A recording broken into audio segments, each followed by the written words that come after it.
अस्सलाम वालेकुम दोस्तों, आज की वीडियो में मैं आप लोगों को बताने वाला हूँ कि 4.5 इंच की जो ब्रिक वॉल होती है उसको लगाने में कौन कौन सी एहतियातें करनी चाहिए। क्योंकि 4.5 इंच की दीवार दोस्तों काफ़ी कमज़ोर होती है एज़ कम्पेयर टू 9 इंच की।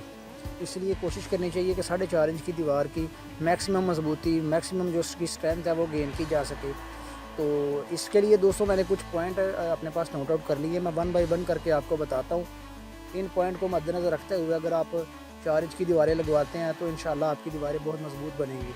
सबसे पहले नंबर पे जो मैंने जिस पॉइंट को रखा हुआ है जी, यूज़ गुड क्वालिटी ब्रिक्स। मैं इंशाल्लाह स्टार्ट से आपको बताऊंगा, ज़ीरो से स्टार्ट कर रहा हूँ, ठीक है। पहले नंबर पे ईंटें आपकी अच्छी होनी चाहिए।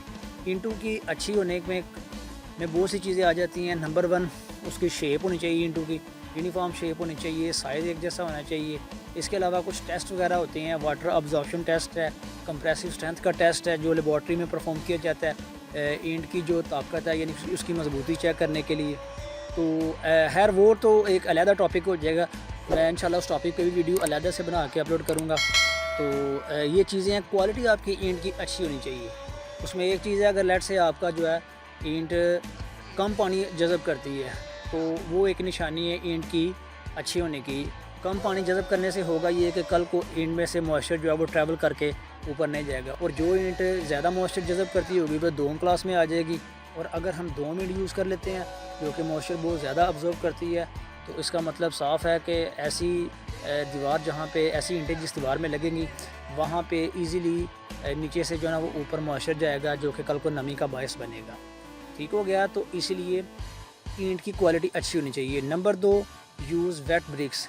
चुनाई के से पहले आपने जो एक दिन पहले कोशिश करें कि ईंटें अपने अच्छी तरह तर कर ले, और एट दी स्पॉट मौके पे काम स्टार्ट करने से पहले भी ईंटें आपकी बिल्कुल तर, बिल्कुल वेट होनी चाहिए।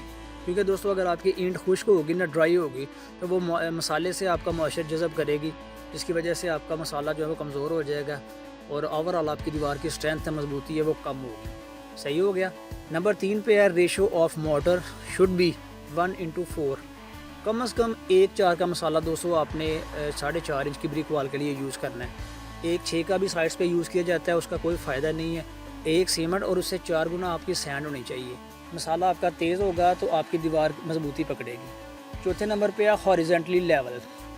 चुनाई स्टार्ट करने से पहले बॉटम से ही ना 1-2 रद्दे से ही आपने लेवल करवा लेना। पहले लेवल के लिए पाइप लेवल यूज़ किया जाता है। दोनों साइडों पे पाइप लेवल से निशान लगा के, जहाँ पे आप दीवार लगाना चाह रहे हैं वहाँ पे पाइप लेवल से निशान लगा के दोनों साइडों पे चेक कर लेना है कि आया कि दोनों लेवल, दोनों कॉर्नर, दोनों एज लेवल में है। अगर नहीं तो पहले 2-3 रद्दों में उनका लेवल करके नीचे से बिल्कुल हॉरिजेंटली लेवल करके तो है ना वो हर कोर्स लगाते हुए, हर रद्दा लगा के ऊपर की तरफ जाते जाना है। उसके बाद आ जाता है वर्टिकल लेवल। वर्टिकल लेवल के लिए जैसा कि आप जानते हैं कि इसका जो साइडें हैं वहाँ पे तो साल की जाती है, जबकि बीच में सूत्र मिलाया जाता है। तो ये साल आपकी यानी कि इसकी वर्टिकलिटी सही होनी चाहिए। सूत्र आपका प्रॉपर ईंट के साथ मिला हुआ भी मिड में से होगा, तब भी मिड से आपकी साल सही होगी, अदरवाइज़ मिड से फिर फ़र्क पड़ जाएगा। या चुनाई के बाद मिड से गज़ लगा के स्ट्रेट एज जिसको बोलते हैं, वो 4.5 इंच की दीवार को आप लोगों ने ज़रूर चेक करना है। क्योंकि अक्सर औक़ात देखने में आता है, जिस तरह कि मैं बता रहा हूँ, कि वहाँ पे सेंटर से सूत्र जो है ना वो ईंट के साथ सही मिलाया नहीं जाता, जिसकी वजह से सेंटर से हमारी जो गज़ है वो दीवार के साथ नहीं सही तरह से मिलता, यानी कि बीच में एक गैप आ जाता है। ठीक हो गया दोस्तों। तो आपने ये चीज़ भी चेक कर लेनी है। नंबर 6 पे जो मैंने पॉइंट रखा है वो है ऑल्टरनेट जॉइंट्स। इसको देसी में मिस्त्री की ज़बान में बोलते हैं सेंटर की चाल दोस्तों।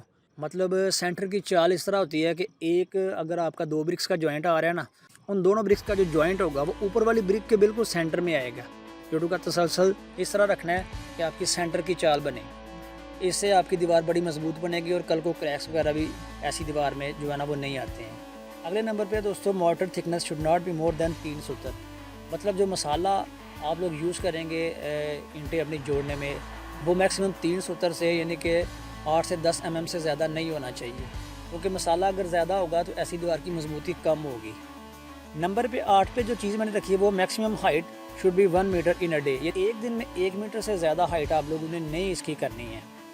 1 मीटर से अगर ज़्यादा आप हाइट कर लेते हैं, लेट से अगर आप टॉप फ्लोर पे, सेकंड फ्लोर पे अगर आप वर्किंग कर रहे हैं तो हवा का प्रेशर ऊपर आपको पता ज़्यादा होता है, तो अक्सर औकात इस तरह की दीवारें जो है ना वो डिस्टर्ब हो जाती हैं। नंबर 9 पे आ रहा है half brick pieces should not be used at mid, यानी कि चुनाई के मिड में आपका कोई भी ब्रिक का पीस जिसको हाफ बैट बोलते हैं या क्वीन क्लोज़र बोलते हैं, मिस्त्री की ज़बान में इसको डेली पौना या आधा बोलते हैं। इस तरह का कोई भी कट पीस आपका मिड में यूज़ नहीं होना चाहिए, हमेशा आपके साइडों पे यूज़ हो सकता है और होना भी साइडों पे चाहिए। साइडों पे करने का मकसद सिर्फ़ और सिर्फ सेंटर की चाल बनाना, जोड़ों के तसलसल को तोड़ना होता है। हाँ, अगर आपका मिड से कोई दीवार निकल रही है, 4 इंच की दीवार में से ही 4 इंच की दीवार निकल रही है, तो वहाँ पे जो दाढ़े आपने छोड़ने हैं ना, वो दाढ़े छोड़ने के लिए फिर मजबूरी बन जाती है। वहाँ पे जो है ना वो हेडर यानी कि जिसको मिस्त्री की ज़बान में सेरू बोलते हैं, वो लगाना फिर पड़ सकता है। अदरवाइज़ आपका मिड में किसी किस्म का कोई ब्रिक पीस यूज़ नहीं होना चाहिए। अगले नंबर पे जो पॉइंट है वो है frog should be upward direction, यानी कि ईंट के ऊपर आपने देखा होगा कि एक फ्रॉग यानी कि एक होल सा बना होता है, झुरी सी बनी होती है, जिसके ऊपर अक्सर जो भट्टा वगैरह होता है ना उसका नाम मेंशन होता है। वो फ्रॉग हमेशा आपका अपवर्ड डायरेक्शन में यानी कि ऊपर होना चाहिए, ताकि मसाला उसके अंदर से अच्छी तरह से जाके ग्रिप अच्छी हो सके हमारी दीवार की और हमारी दीवार मजबूत बन सके। सही हो गया। उसके बाद लास्ट पे है दोस्तों कि आपका जो क्यूरिंग है दीवार कंप्लीट होने के बाद उसकी अच्छी तरह से क्यूरिंग कम से कम आपने 1 हफ़्ता से 10 दिन उसकी प्रॉपर क्यूरिंग करनी है। क्यूरिंग का मतलब ये नहीं कि सुबह आपने एक दफ़ा छट्टा लगा दिया और शाम को लगा दिया तो इसको क्यूरिंग नहीं बोलते हैं। क्यूरिंग का मतलब है कि आपकी दीवार प्रॉपर गीली होनी चाहिए 1 हफ़्ता से 10 दिन, ताकि सीमेंट जो है अपना हाइड्रेशन प्रोसेस मुकम्मल कर सके और दीवार की मैक्सिमम जो स्ट्रेंथ है, मैक्सिमम जो मजबूती है वो हासिल की जा सके। और इसके अलावा इसका फ़ायदा ये है कि कल को जब हम ऐसी दीवार पे प्लास्टर करेंगे तो वो प्लास्टर हमारा मजबूत होगा, उसमें भी जान होगी।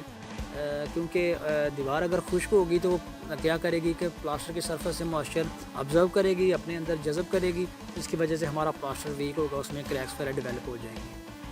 तो ये थी दोस्तों कुछ प्रिकॉशंस, कुछ एहतियातें जो हमें 4.5 इंच की ब्रिक वॉल कंस्ट्रक्ट करते हुए लेनी चाहिए। उम्मीद करता हूँ वीडियो आपको अच्छी लगी होगी। तो अच्छी लगी है तो काइंडली लाइक करके चैनल को सब्सक्राइब कर दें। मुझे दीजिए इजाज़त, होगी मुलाकात फिर जल्दी किसी और इन्फॉर्मेटिव वीडियो में। Thank you so much. Allah निगहबान।